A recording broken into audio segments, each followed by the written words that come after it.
सर्वेभ्यो नमः। देववाणी संस्कृतं यूट्यूब चलदृश्यं प्रति भवतां भवतीनां च हार्दं स्वागतम्। देववाणी संस्कृतम यूट्यूब चैनल में आप सभी संस्कृत प्रेमियों का हार्दिक अभिनंदन है। मित्रों, व्याकरण महाभाष्यम की हमारी कक्षा चल रही है। आज कक्षा संख्या 22 को पढ़ेंगे। 21 कक्षाएं अभी तक मैंने आपको पढ़ा दी हैं। प्लेलिस्ट में कॉलम बना दिया गया है, व्याकरण महाभाष्यम नवाह्निकम। उस प्लेलिस्ट में जाकर के कॉलम को देखिएगा, क्लिक करके सभी कक्षाओं को क्रमानुसार पढ़िएगा। ये प्रौढ़ विद्यार्थियों को ध्यान में रख करके कक्षा चलाई जा रही है। सभी प्रौढ़ विद्यार्थी इस कक्षा का भरपूर लाभ ले सकते हैं। ये कक्षाएं तभी समझ में आती हैं जब आप क्रमानुसार क्रम पूर्वक कक्षाओं को पढ़ते हैं। क्रम पूर्वक कक्षाओं को आप प्लेलिस्ट में जाकर के महाभाष्य व्याकरण महाभाष्यम नवाह्निकम नाम के कॉलम पर क्लिक करके पढ़िएगा। चलिएगा, और भी कोई आपको कठिनाई होती है तो आप इस व्हाट्सएप नंबर पर संपर्क करके अपनी कठिनाई को दूर कर सकते हैं। चलिए, नया ये व्हाट्सएप नंबर है 9582104261। मित्रों,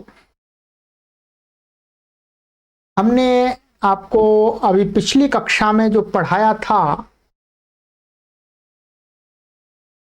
वो हमने यहां तक पढ़ाया था। ये हमारा प्रकरण चल रहा था। महर्षि पतंजलि जी ऐसा दिखा रहे थे कि जो सिद्धे शब्दार्थ संबंधे में जो वार्तिक था उसमें जो विग्रह किया है वो जाति को पदार्थ मान करके किया है या द्रव्य को पदार्थ मान। तो इस पर पिछली कक्षा में काफी हमने चर्चा की थी और उन्होंने कहा, महर्षि पतंजलि ने, कि जो आकृति को मान करके महर्षि आचार्य कात्यायन ने वार्तिक बनाया है उसका विग्रह माने आकृति ही नित्या द्रव्यम अनित्यम। आकृति नित्य है, शब्द को नित्य माना है। ठीक है, इसलिए शब्द का नित्य के साथ संबंध अर्थात आकृति मान करके हो सकता है। द्रव्य अनित्य है, ठीक है, ये कहा था। और द्रव्य को मान करके नहीं कहा तो उस पूर्व पक्षी ने ऐसी शंका भी उठाई थी। माना चलो द्रव्य अनित्य है, परंतु द्रव्य को मान करके यदि इस वार्तिक का हम समास करेंगे तो क्या समास होगा। ये समास पिछली कक्षा में आपको बहुत विस्तार से समझाया है। ठीक है, तो ये कहा था, अथ द्रव्ये पदार्थे कथम विग्रह कर्तव्य। यदि द्रव्य पदार्थ मान ले हम तो इस वार्तिक का कैसे विग्रह करेंगे। तो महर्षि पतंजलि ने कहा, यदि आप द्रव्य मानते हैं तो इसका विग्रह ऐसा करना पड़ेगा वार्तिक का। इसमें समास सिद्धे शब्देर्थे संबंधे सिद्धे शब्देर्थ संबंधे चेति, ऐसा विग्रह करना पड़ेगा। ये का नित्यो ही अर्थवताम अर्थैरभिसंबंध। ये बात कहा कि जो नित्य है, क्या है, जो नित्य होता है वो क्या है, अर्थवताम अर्थई है, माने जो अर्थवान वस्तु है, पदार्थ हैं, उनके अर्थ के साथ संबंध होता है नित्य। ठीक है, शब्द नित्य है, अर्थ को अनित्य मान लिया है, परंतु जो अर्थ माने वस्तु पदार्थ, परंतु पदार्थ का जो अर्थ है, मानिएगा ये है पेन। ठीक है, पेन है और पेन शब्द हो गया, शब्द नित्य माना है। और का नित्यो ही माने नित्य जो शब्द है उसका क्या है, अर्थवताम माने अर्थवान शब्दों के साथ क्या अर्थई माने नित्यो ही अर्थवताम, अर्थवताम माने जिन शब्दों का अर्थ है, ठीक है, वो उन शब्दों का अर्थैरपि संबंधा माने अर्थ के साथ में संबंध होता है। या नित्य अर्थ के साथ संबंध, पिछली कक्षा में विस्तार से मैंने समझाया था कि यहां पर शब्द को नित्य मान करके फिर अर्थ के साथ जो संबंध है वो भी नित्य है, ठीक है। ये मैंने विस्तार से आपको समझा दिया, पिछली कक्षा देखेंगे तब पता पड़ेगा। अब आगे की कक्षा हम देखते हैं, अब वो आज की कक्षा में कि अब महर्षि पतंजलि जी क्या कह रहे हैं। ये दो प्रकार का विग्रह दिखा दिया था कि जाति को मानेंगे, आकृति को मानेंगे तो ऐसा करना पड़ेगा, सिद्धे शब्दे अर्थे संबंधे च, इस प्रकार का विग्रह करना पड़ेगा। और द्रव्य को मानेंगे तो सिद्धे शब्देर्थ संबंधे चेति, इस प्रकार से विग्रह करना पड़ता है। अब चलिएगा, अब आचार्य महर्षि पतंजलि जी आगे, अब थोड़ा सा हमको ध्यान दीजिएगा, बहुत अच्छा प्रकरण आ रहा है परंतु समझदारी का प्रकरण है। अथवा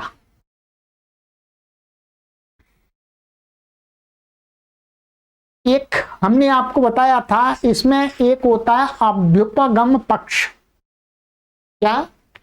अभ्युपगम,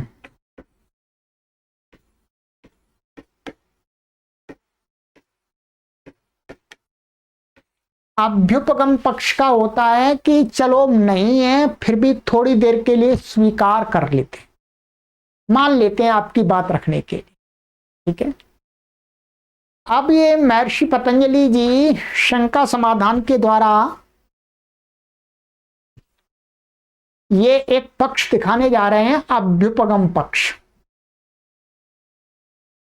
अभ्युपगम पक्ष का सहारा इसलिए लेना पड़ता है कि समाज में विद्वानों के बीच में अथवा लोक व्यवहार में एक विषय में कई मत प्रचलित होते हैं, ठीक है। केवल जीवन एक मत से पूरा संसार चल रहा है ऐसा नहीं है, विद्वानों के अंदर भी भिन्न भिन्न विषयों को लेकर के भिन्न भिन्न मत होते हैं, एक मत नहीं होता है। इसी प्रकार से व्याकरण के शब्द के संबंध में भी जो वैयाकरण लोग हैं उनके बीच में भी दो प्रकार का मत प्रचलित है। एक प्रकार का मत प्रचलित है, कुछ वैयाकरणों के मत में शब्द नित्य है, कुछ के मत में अनित्य है, ठीक है। तो इसलिए महर्षि पतंजलि यहां पर अब आगे हमको ये बात बताने जा रहे हैं। ये पीछे आपको बताया था कि महर्षि पतंजलि ने पीछे कहा था कि प्रश्न करके कि महर्षि पाणिनि ने इस शब्द जो शब्द शास्त्र है, शब्द का अनुशासन है, शब्द का जो अनुशासन है वो शब्द को नित्य मान के किया है या अनित्य मान के किया है। पहले तो उन्होंने उत्तर दिया था कि नित्य मान के किया है, फिर बाद में कहा ठीक है जी, चाहे नित्य मानो चाहे अनित्य मानो, शब्द का अनुशासन तो दोनों स्थितियों में करना पड़ेगा। महर्षि पतंजलि ने यह भी बता दिया था साथ साथ में कि समाज में वैयाकरणों के बीच में शब्द के विषय में नित्य और अनित्य दोनों प्रकार के सिद्धांत प्रचलित हैं, इसलिए हम एक किसी सिद्धांत पर टिक करके नहीं रहेंगे, ठीक है। हाँ, महर्षि पतंजलि का अपना जो सिद्धांत अर्थात वो किसका पक्ष लेते हैं, वो नित्य का पक्ष लेते हैं, परंतु दूसरे के पक्ष को पूरी तरह से नकारते नहीं है। जब नकारते नहीं है तो उस पक्ष को बताते हैं, तो तब वो उसको करते हैं ठीक है आपकी बात भी थोड़ी देर के लिए स्वीकार कर लेते हैं, उस पक्ष को बोलते हैं अभ्युपगम पक्ष, ठीक है। तो ऐसा ही ये एक पक्ष यहाँ पर आपको हमें समझ में आएगा, ये अभ्युपगम साधक पक्ष है, ठीक है। आइएगा आप समझ में आएगा धीरे धीरे। अब कहते हैं अथवा द्रव्य एव पदार्थे एष विग्रहो न्याय्यः सिद्धे शब्दे अर्थे संबंधे चेति।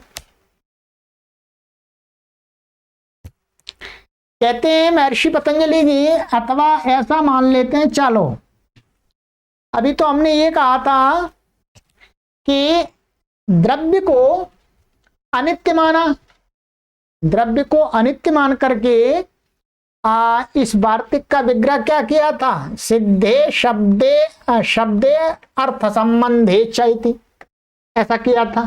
ठीक है, कहते हैं जो हमने आपको आकृति पक्ष में दिखाया था, आकृति पक्ष में क्या दिखाया था, ये दिखाया था शब्दे सिद्धे शब्दे अर्थे संबंधे चेति। ये वाला जो विग्रह है ये कहाँ दिखाया था, इससे पहले यहां देखेंगे आप, इसमें यहां दिखाया था सिद्धे शब्दे अर्थे संबंधे चैति आकृतिम इत्याह, आकृति पक्ष को मान करके दिखाया था, आकृति को नित्य माना था, द्रव्य को अनित्य माना था। द्रव्य को अनित्य मान करके उसके लिए कैसा इस वार्तिक का विग्रह दिखाया था थोड़ी देर के लिए, सिद्धे शब्दे अर्थ संबंधे च इति। अब महर्षि पतंजलि कह रहे हैं अच्छा जी ऐसा है, जो द्रव्य है वो भी नित्य है, द्रव्य ही नित्य है। ठीक है, कहते हैं कि अथवा ऐसा करते हैं द्रव्य एव पदार्थे वेशः विग्रह न्याय्यः, द्रव्य पदार्थ मानने के पक्ष में ही, ठीक है, महर्षि पाणिनि के द्वारा जो शब्द का अनुशासन किया है उसके लिए आचार्य कात्यायन ने जो वार्तिक बनाया है, सिद्धे शब्दार्थ संबंधे, तो कहते हैं ये जो वार्तिक है ये द्रव्य को मान करके ही बनाया है और उसका विग्रह ऐसा ही होगा जैसा ऐसा द्रव्य पदार्थ में ऐसा विग्रह है, ये जो आपने जो कहा है सिद्धे शब्दे अर्थ संबंधे चैति, ये वाला विग्रह द्रव्य पक्ष में भी, द्रव्य पक्ष में ही है वास्तव में, ऐसा मान लीजिएगा। हम द्रव्य पक्ष में भी इस विग्रह को सिद्ध करते हैं। कहते हैं द्रव्यम ही नित्यम आकृतिरनित्या। अब देखिएगा, अब यहां पर महर्षि पतंजलि कहते हैं ऐसा है जी द्रव्य ही वास्तव में नित्य है, आकृति अनित्य है। अब बहुत सारे पाठकों को बड़ी शंका हो रही होगी महर्षि पतंजलि क्या कहते हैं। अभी तो पिछली कक्षा पिछले वहां पीछे बताया है कि जो आकृति है वो नित्य है, क्या आकृति इत्याह आकृतिर ही नित्या, यहाँ यही तो कहा था आकृति, क्योंकि आकृति नित्य है, द्रव्यम अनित्यम, द्रव्य अनित्य। अब क्या कह रहे हैं, अब कह रहे हैं कि द्रव्यम ही नित्यम, द्रव्यम ही नित्यम आकृति है अनित्या, आकृति अनित्य द्रव्य नित्य है। इस बात को आपको समझ लेना है। यह आकृति जो शब्द है, क्या आकृति जो शब्द है उसके दो अर्थ हैं। आकृति का एक अर्थ होता है जाति और एक अर्थ होता है आकार। क्या होता है, माने आकृति शब्द है वो क्या है, एक तो जाति अर्थ में प्रयोग होता है। जाति कौन सी है पीछे बताई थी, है? माने जिसका, माने जिसके शुरू में बताई थी गोत्व, में गौ में गोत्व जाती है, मनुष्य में मनुष्यत्व जाती है, कुत्ते में कुत्तत्व जाती है, कुक्कुरत्व। ठीक है, तो ये जाति है। तो आकृति शब्द का एक तो आकार अर्थ होता है आकार अर्थ होता है, एक होता है जाति। अब यहां पर जो ये आकृति शब्द ले रहे हैं, यहां पर ये आकृति शब्द यहां कह रहे हैं ये आकार को मान करके ले रहे हैं, आकार अर्थ को। तो कहते हैं कि जो आकार होते हैं वो तो अनित्य होते हैं पदार्थों के, द्रव्यों के आकार तो अनित्य होते हैं, भाई कोई मिट्टी होती है, उस मिट्टी का लौंदा, मिट्टी से आप घड़ा भी बना सकते हैं, मिट्टी से आप कोई बर्तन प्लेट बना सकते हैं, मिट्टी का खिलौना बना सकते हैं, है उस मिट्टी से आप कई प्रकार की आकृतियां बना सकते हैं, अभी बताएंगे। तो आकृति कह रहे हैं, आकृति माने जो आकार है वो तो अनित्य है, द्रव्य जो पदार्थ है वो नित्य है। कैसे, आइएगा देखिए। कथम जायते, कैसे जात होता है भाई, द्रव्य नित्य है और जातीय नित्य है।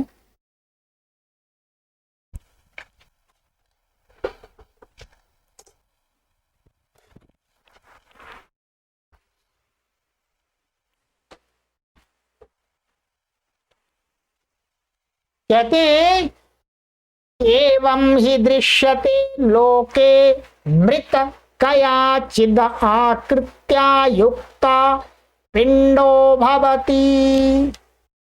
कहते हैं कि क्योंकि एवं माने इस प्रकार से लोक में दृश्यते देखा जाता है कि मृत माने मिट्टी, जो मिट्टी है, कयाचित आकृत्या किसी एक प्रकार की आकृति से युक्त हुई पिंडो भवति।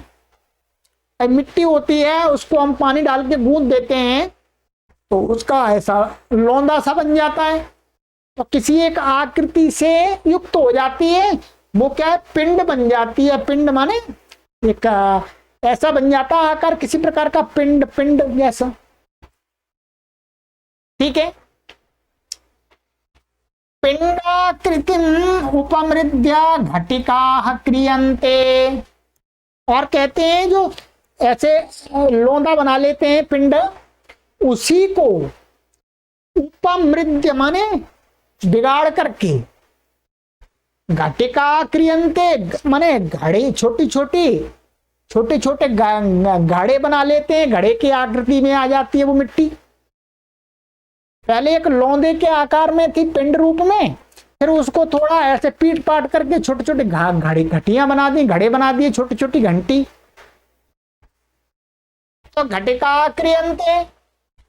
और कहते हैं घटिका कृतिम उपमृद्या कुंडिका क्रियन्ते, और कहते हैं जो उन घटी जो छोटे छोटे घड़े बनाए उनको फिर तोड़ करके पीस करके मिट्टी को फिर दोबारा उससे क्या बना देते हैं, कुंडिका। कुंडिका प्राचीन काल में ऐसे भगोनी जैसे कुंडी होती थी, है, तो कुंडिका क्रियन्ते, कुंडिका रूप में बन जाता है वो, उसकी आकृति बदल गई। तथा सुवर्णम कयाचित आकृत्या युक्तम पिंडो भवति। तथा माने उसी प्रकार से जो सोना होता है वो भी किसी विशेष आकृति के साथ में क्या है, उसको सोने को ढेला बना लेते हैं, ईंट बना लेते हैं, पिंड बना लेते हैं, ठीक है। यानी सोने के आभूषणों को गला देंगे, हैं, सुनार आदि गलाते हैं तो सोना इकट्ठा बन जाता है, एक लौंदा सा बन जाता, पिंड बन जाता है। पिंडो भवति पिंडाकृतिम उपमृद्या रुचका क्रियन्ते। कहते हैं उस पिंडाकार सोने को तोड़ करके क्या करते हैं, रुचका क्रियन्ते माने कुंडल बन जाते हैं। रुचका वास्तव में जो घोड़े आदि को पहनाए जाते हैं वो होते हैं रुचका, ठीक है। तो कहते हैं रुचका क्रियन्ते, यहां पर लिखा होगा देखिएगा, ये रुचका माने घोड़े के जेवर माला होते हैं। ये रुचक क्या होते हैं, घोड़े के जेवर माला माने घोड़े के गले में लटकाने वाले माला में जो लगते हैं वो ये। और कहते हैं कि रुचका कृतिम उपमृद्या कटका क्रियन्ते, और उस रुचका का जो जेवर आदि के जो माला आदि में जो डले होते हैं उनको फिर दोबारा सुनार क्या करता है, उनको बिगाड़ करके, उनको गला करके एक नई आकृति में क्या बना देता है, कटका क्रियन्ते, कटक बन जाते हैं, ठीक है। ये कटका क्या होते हैं, कहते कड़े, जो यहाँ पर कड़े पहनने वाले होते हैं या यहाँ सोने के कड़े होते हैं, वो फिर उस सोने के कड़े बना लेते हैं। ठीक है, और कहते हैं कि कटका कृतिम उपमृद्य स्वस्तिका क्रियन्ते। कटकाकृति माने जो कड़े जो बने हैं उनको गला करके, उनको तोड़ करके फिर क्या उन्हीं से क्या बन जाता है, स्वस्तिका क्रियन्ते माने स्वस्तिक चिन्ह बना लेते हैं। सोने के लोग यहाँ पहनते भी हैं, हाथों में भी पहनते हैं, स्वस्तिक यहाँ गले में भी लटकाते हैं। ठीक है, पुनः आवृत्ता सुवर्ण पिंडा पुनरपरया कृत्या युक्ता खादिरांगार सवर्णे कुंडले भवता। और क्या है, फिर दोबारा आवृत माने फिर दोबारा उसको ही तोड़ ताड़ करके गला करके, सुवर्ण पिंडा माने जो सुवर्ण का फिर पिंड बन गया, लौंदा बन गया। पुनः फिर अपरया आकृत्या किसी दूसरी आकार से, आकृत्या माने आकृति आ गई, आकार से युक्त हुआ, खदिरांगार सवर्णे कुंडले भवता। माने जिस यहाँ पर खदिरांगार सवर्णे का अर्थ है कि माने जिस प्रकार से खदिर लकड़ी होती है उसका जो अंगार होता है चमकीला होता है, वैसे ही चमकीले कुंडल बन जाते हैं उसी सोने से, पीले पीले यहाँ पर जो स्त्रियां पहनती हैं। ठीक है, कुंडले भवता, कुंडल बन जाते हैं उसी सोने से। अब देखिएगा आगे,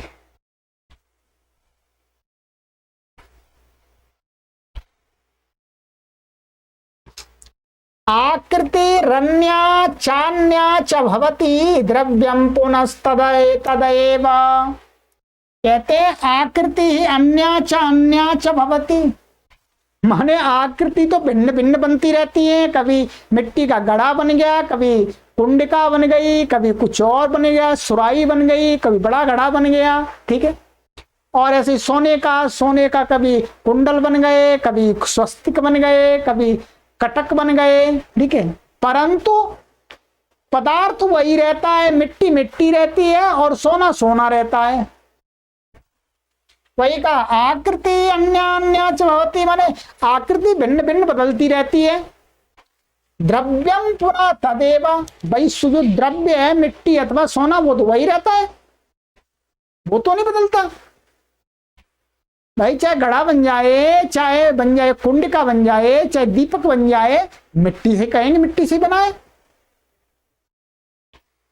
आकृत्योपमर्देन द्रव्यमेवावशिष्यते, आकृति के उपमर्दन से माने भिन्न भिन्न आकृतियों को आकार वाली जो बने हुए वो है उनको तोड़ करके जब करते हैं तो वो द्रव्य रह जाता है वास्तव में। घड़े को घड़ा बनाया, घड़े को फोड़ दिया, पीस दिया तो मिट्टी आ गई। फिर दोबारा हमने कुछ और बना दिया, कुंडी बना दी, और तो फिर दोबारा उसको पीस दिया, फिर मिट्टी बन गई। भिन्न भिन्न आकृति माने उस मिट्टी से बने हुए जो भिन्न भिन्न आकृति के द्रव्य पदार्थ हैं उनको पीस करके फिर मिट्टी बन जाते हैं। ऐसा नहीं है कि घड़े को पीस करके मिट्टी ना बने वो सोना बन जाए, ऐसा नहीं है, वो मिट्टी में ही आएगा फिर दोबारा वापस। आकृति भिन्न भिन्न होती है परंतु द्रव्य वही रहता है। तो कहते हैं कि भाई आकृत्युपमर्देन द्रव्यमेव अवशिष्यते, आकृति को नष्ट करने से माने पीस करके उसको मिटा देने से द्रव्य ही शेष रहता है, आकृति नष्ट हो जाती है। घड़े की आकृति नष्ट हो गई, कुंडिका की आकृति नष्ट हो गई, कुंडल की आकृति नष्ट हो गई, परंतु सोना रह गया। इसलिए द्रव्य नित्य है, आकृति अनित्य है। लो जी, अब आकृति को अनित्य कर दिया। आकृति का अर्थ क्या है, आकार, यहां पर आकार अनित्य, परंतु यहां द्रव्य जो लिया पदार्थ जो वस्तु उसको नित्य माना, मिट्टी नित्य है ऐसा मान चल रहे हैं। ठीक है, ऐसे ही सोना नित्य है, सोना सोना ही है। तो ये दिखा दिया। चलिएगा अब ये कहा थोड़ी देर के लिए हमने, चलो आपका द्रव्य मान लिया, द्रव्य ही नित्य है, और द्रव्य पक्ष में भी क्या है, ध्यान दीजिएगा, द्रव्य पक्ष में आपका ये इस वार्तिक का जो विग्रह है वो ऐसा ही रहेगा, सिद्धे शब्दे अर्थे संबंधे चेति, माने शब्द के नित्य रहन होने पर अर्थे, अर्थ माने यहाँ पर द्रव्य माना जाएगा, द्रव्य भी नित्य है और उनका संबंध भी नित्य है, ऐसा अर्थ होगा। ठीक है, इसका मतलब कहा, इन्होंने ये बताने का प्रयास किया कि समाज में द्रव्य नित्य का पक्ष भी स्वीकृत है। इस पक्ष को महर्षि पतंजलि ने दिखा करके ये बताया है। महर्षि पतंजलि ने अपना पक्ष नहीं दिखाया ये, ठीक है, ये दिखाया कि ये भी मत एक प्रचलित है, इसको भी लोग मानते हैं, द्रव्य को नित्य मानते हैं, अनित्य तो मानते ही है पर नित्य भी मानते हैं, और नित्य मानने में कोई हमें परेशानी नहीं है। इस वार्तिक का ऐसा ही नित्य के पक्ष में हम ऐसा ही विग्रह कर देंगे, कोई परेशानी नहीं है, हमारे वार्तिक में कोई दोष नहीं है। ठीक है, एक तो अभ्युपगम पक्ष दर्शा दिया, अब आ जाइएगा आगे का एक और, अब एक अभ्युपगम पक्ष दूसरा और ला रहे हैं। ठीक है, देखिएगा, कहते हैं आकृतावपि पदार्थ एषा विग्रहो न्याय्य। कहते हैं आकृति पदार्थ मान लो तुम तो भी यही विग्रह ठीक है वार्तिक का। कौन सा? सिद्धे शब्दे अर्थे संबंधे चेति। क्या ध्यान दीजिएगा, आकृति पदार्थ में ही, आकृति पदार्थ ऐसा मन आकृत अपि मन आकृति पक्ष में भी ऐसा पदार्थ ऐसा विग्रह न्यायी है। यही इसमें आकृति पदार्थ मानने पर भी यही विग्रह न्यायी है, ऐसा द्रव्य पक्ष में। अब ये जो आकृति मान रहे हैं ये कौन सी मान रहे हैं? ये उस पक्ष की मान रहे हैं। ध्यान देंगे कि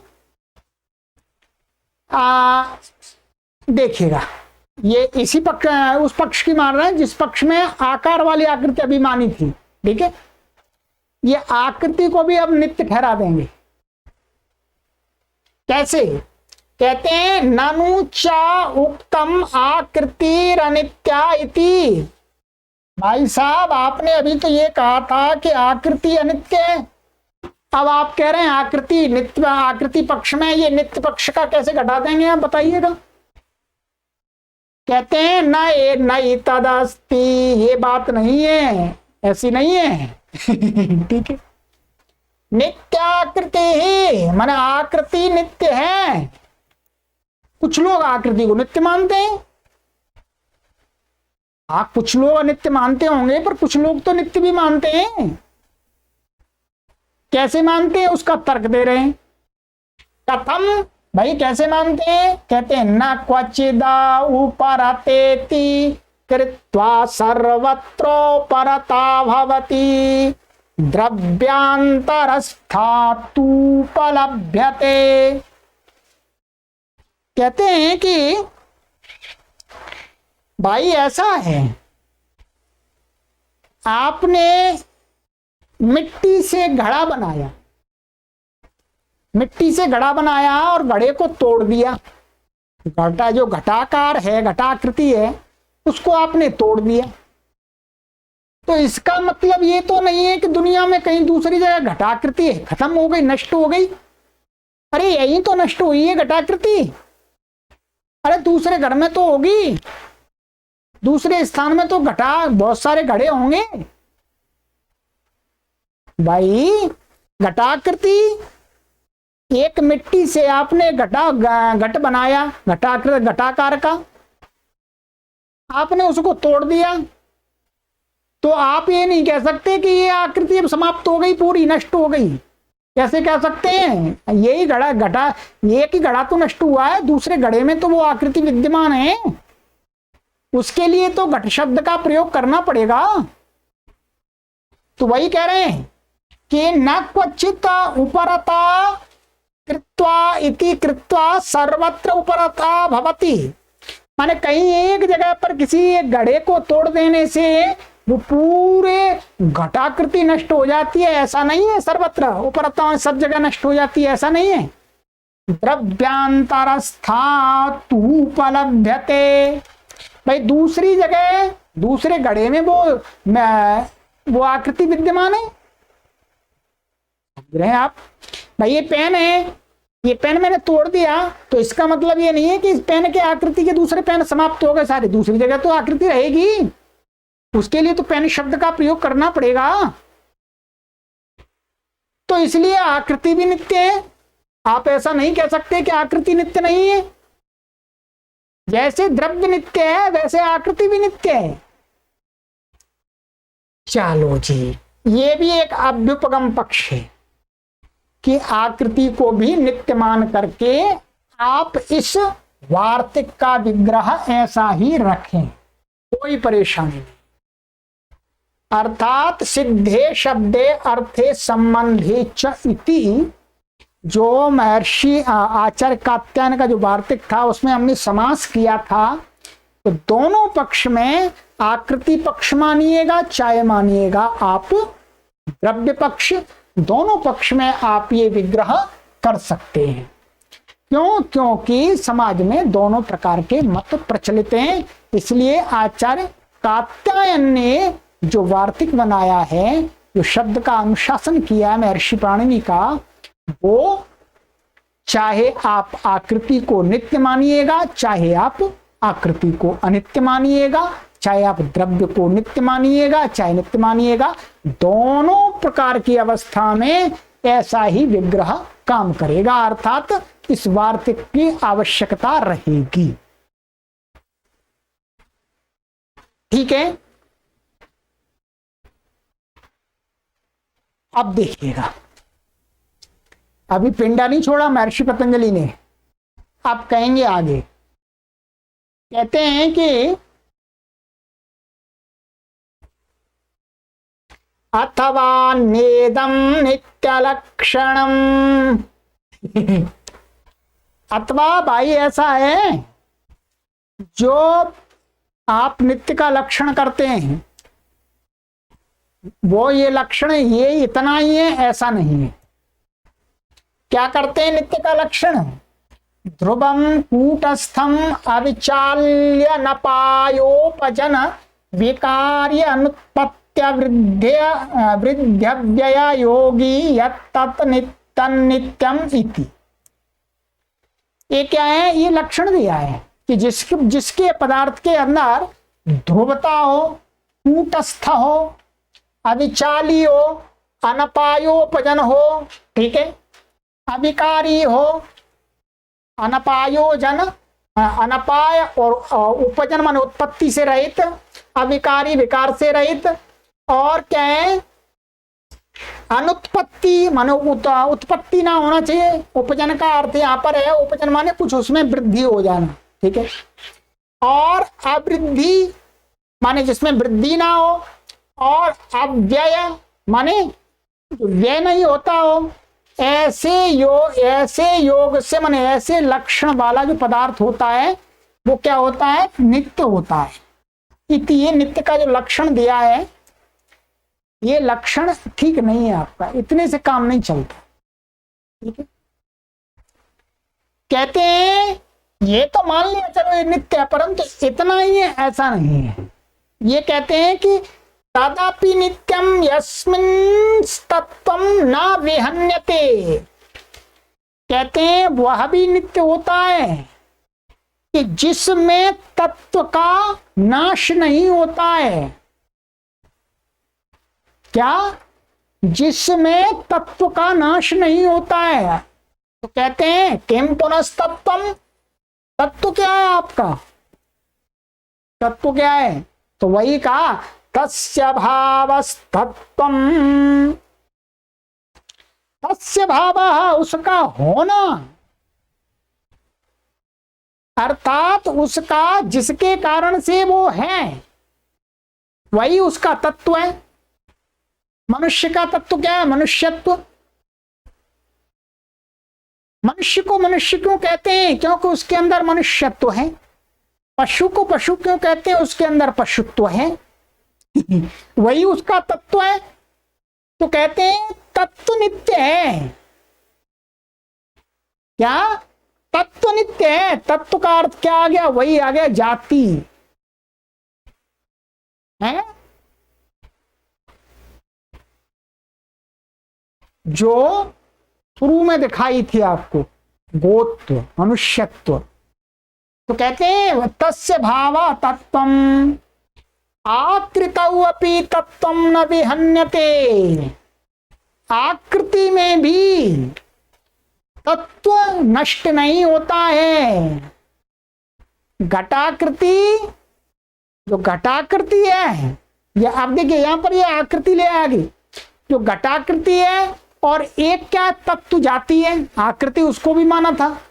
ठीक है, तो कहते हैं कि आकृतौ अपि तत्वम न विहन्यते। जाति में भी तत्व का नाश नहीं होता है। घटत्व हर जगह एक जगह नष्ट हो जाने से सब जगह नष्ट नहीं होता है। अर्थात घटा जो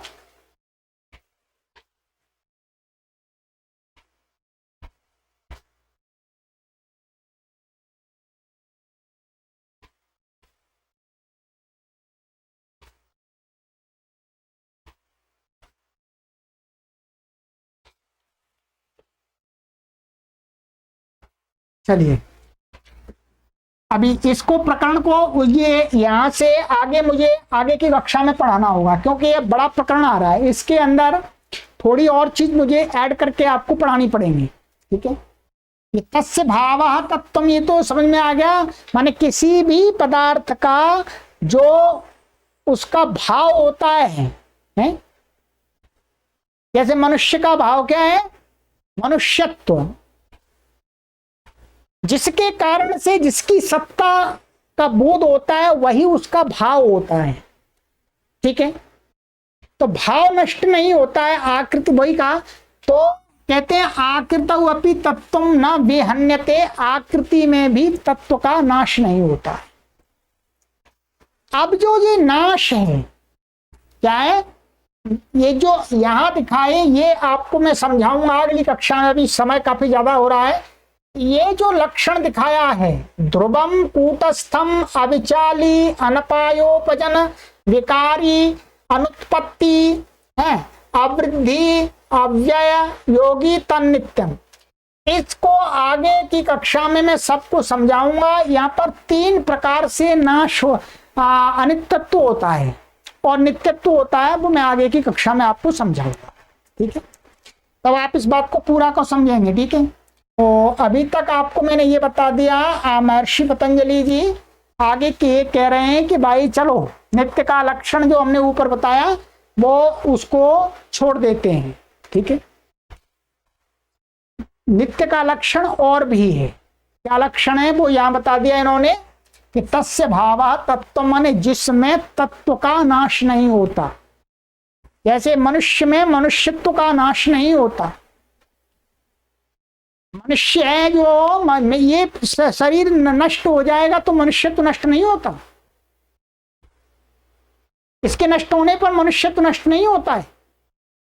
इस बात को समझाने के लिए आगे की कक्षा में आपको विस्तार से उदाहरण दूंगा और समझाऊंगा। ठीक है, चलिए हाँ आगे की कक्षा में मिलते हैं। सर्वेभ्यो नमः।